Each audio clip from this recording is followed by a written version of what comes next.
Friends, आपका स्वागत है आपका YouTube channel maths by Jaishankar में।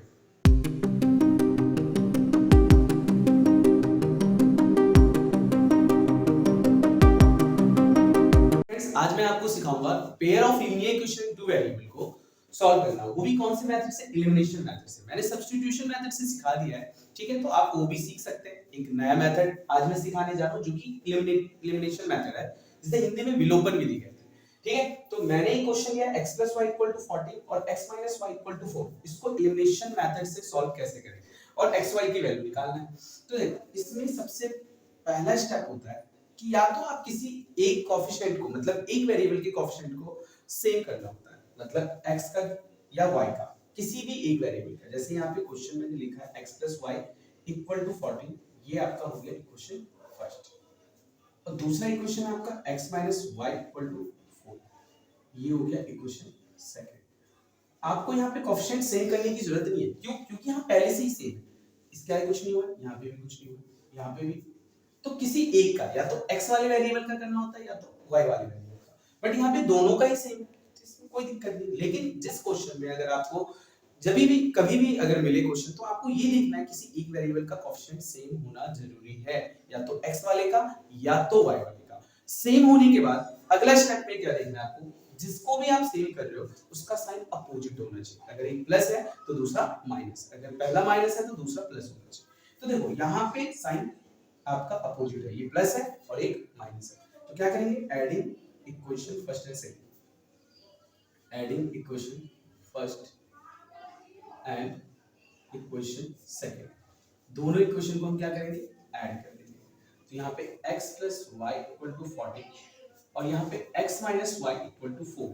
तो ये प्लस y और माइनस y कैंसिल हो जाएगा। एक प्लस का y, जैसे कोई भी नंबर, एक -3 है और ये +3 है, तो क्या हो जाएगा? 0। ऐसे प्लस y और माइनस y क्या हो जाएगा? ये 0 हो जाएगा, तो ये कैंसिल हो जाएगा। अब ये एक x और एक x, ये दोनों ऐड हो जाएगा, तो कितना हो जाएगा? 2x। और ये 14 + 4 कितना हो जाएगा? 18। तो x = 18 और ये 2 मल्टीप्लाई में है, तो इधर आके डिवाइड में 18/2 कितना हो जाएगा? 9। तो x की वैल्यू यहाँ पे कितना हो गया? 9 हो गया। अब ये x की वैल्यू आप या तो फर्स्ट इक्वेशन में पुट करो या सेकंड इक्वेशन में, तो आपको y की वैल्यू मिल जाएगा। तो यहाँ पे now put the value of x, put the value of x in equation first. किसी में भी आप पुट कर सकते हो, या तो सेकंड में पुट करो या फर्स्ट में। तो मैं यहाँ भी फर्स्ट में पुट कर रहा हूँ। तो फर्स्ट इक्वेशन क्या है आपका? x + y = 40। तो x की वैल्यू यहाँ पे 9 है, 9 + y = 40। y = कितना हो जाएगा? 14, ये +9 इधर आके -9। y = यहाँ पे कितना हो जाएगा? 5। आप चेक भी कर सकते हो आपका आंसर सही है गलत। देखो x की वैल्यू 9 आया, y की वैल्यू 5 आया। तो देखो 9 + 5 14 और 9 - 5। तो उम्मीद है काफी अच्छे से समझ में आ गया होगा। अब एक और क्वेश्चन करते हैं ताकि और कॉन्सेप्ट आपका अच्छा हो। अब जैसे यहाँ पे x + y = 5 है और 2x - 3y = 4 है, आपको x और y की वैल्यू फाइंड करना है। तो ये भी मतलब काफी इजी क्वेश्चन है, बस थोड़ा सा यहाँ पे कोएफिशिएंट यहाँ पे सेम नहीं है, आपको सेम करना पड़ेगा, ठीक है। तो इसलिए मैंने ये क्वेश्चन लिया, जैसे x + y = यहाँ पे 5 है, दूसरा आपका क्या है? 2x - 3y = 4 है। तो आपको सबसे पहले कोएफिशिएंट को सेम करना पड़ेगा, और जिसको भी सेम करोगे उसका साइन अपोजिट होना चाहिए। अगर एक प्लस है तो दूसरा माइनस होना चाहिए। तो करने को तो मैं इसको भी साइन चेंज करूंगा, मतलब इसका भी साइन चेंज कर सकता हूं, कोएफिशिएंट सेम करके इसका भी साइन चेंज कर सकता हूं, बस इतना होगा माइनस करना। लेकिन इस केस में अगर मैं y का कोएफिशिएंट सेम करूंगा ना, तो इसमें साइन चेंज करने की जरूरत नहीं है। क्यों? क्योंकि यहां पहले से ही चेंज है, एक पॉजिटिव है दूसरा नेगेटिव। फिर से बोलूं, आप x के भी कोएफिशिएंट को सेम कर सकते हैं या y को, किसी को भी कर सकते हैं, ऐसा कोई रूल नहीं है कि हमेशा y को ही होगा। लेकिन ध्यान ये रखना है कि कोएफिशिएंट सेम करने के बाद साइन क्या करना पड़ेगा? आपको अपोजिट करना पड़ेगा, अगर नहीं है तो। जैसे यहाँ पे अगर x वाले कोएफिशिएंट को सेम करते हैं तो आपको साइन चेंज करना पड़ेगा, तो फिर आपको इस इक्वेशन में से इसको सब्ट्रैक्ट करना पड़ेगा। बट मैं यहाँ पे क्या करूंगा? y के कोएफिशिएंट को सेम कर रहा हूँ, क्योंकि यहाँ पे y का कोएफिशिएंट तो हमें सेम करना पड़ेगा, लेकिन साइन अपोजिट है, पहले से ही अपोजिट है। तो कैसे करेंगे इसे?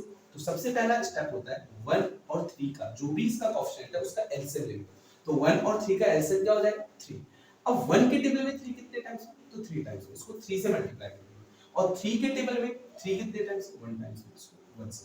अब इस पूरे इक्वेशन को 3 से मल्टीप्लाई करो, तो ये 3x हो जाएगा, ये 3y हो जाएगा और ये आपका 15 हो जाएगा। इस पूरे को 1 से मल्टीप्लाई करेंगे 2x हो गया माइनस 3y हो गया इक्वल टू ये साइन चेंज कैंसिल हो जाएगा क्योंकि plus 3y minus 3y cancel 3x plus 2x कितना हो जाएगा 5x हो जाएगा और 15 प्लस 4 कितना हो जाएगा 19 x इक्वल टू 19/5 ये आपका x की वैल्यू। अब ये x की वैल्यू किसी में पुट कर दो या तो फर्स्ट में या तो सेकंड में। इसको मान लो फर्स्ट मान लिया मैंने और इसको सेकंड क्वेश्चन मान लिया ठीक है और यहाँ पे हमने ऐड किया ऐडिंग फर्स्ट और सेकंड ठीक है। अब now put the value of x put the value of x in equation किसी में पुट कर सकते हो आप फर्स्ट या सेकंड। तो मैं फर्स्ट इक्वेशन क्या है आपका x plus y equal to 5 x plus y equal to 5 x की जगह में 19/5 plus y equal to 5 तो y equal to कितना हो जाएगा 5 ये plus 19/5 इधर आएगा minus 19/5 हो जाएगा। एलसीएम ले लेंगे यहाँ पे 1 और 5 का एलसीएम। अब यहाँ पे डिनोमिनेटर सेम ही है तो सेम करना पड़ेगा 1 और 5 का एलसीएम कितना हो जाएगा 5 1 की जगह 5 टाइम्स में रहेगा तो 5 5 से क्या होता है 25 माइनस 5 की जगह 5 1 टाइम्स में तो 19 हो जाएगा तो y इक्वल टू यहाँ पे कितना हो जाएगा 25 माइनस 19 कितना हो जाएगा 6/5 ये आपका फाइनल आंसर। तो उम्मीद है काफी अच्छे से ये आपको समझ में आया होगा pair of linear equation two variable को सॉल्व करना वो भी कौन से मेथड से एलिमिनेशन मेथड से। तो अच्छा लगे तो वीडियो लाइक कमेंट शेयर जरूर करें और चैनल को सब्सक्राइब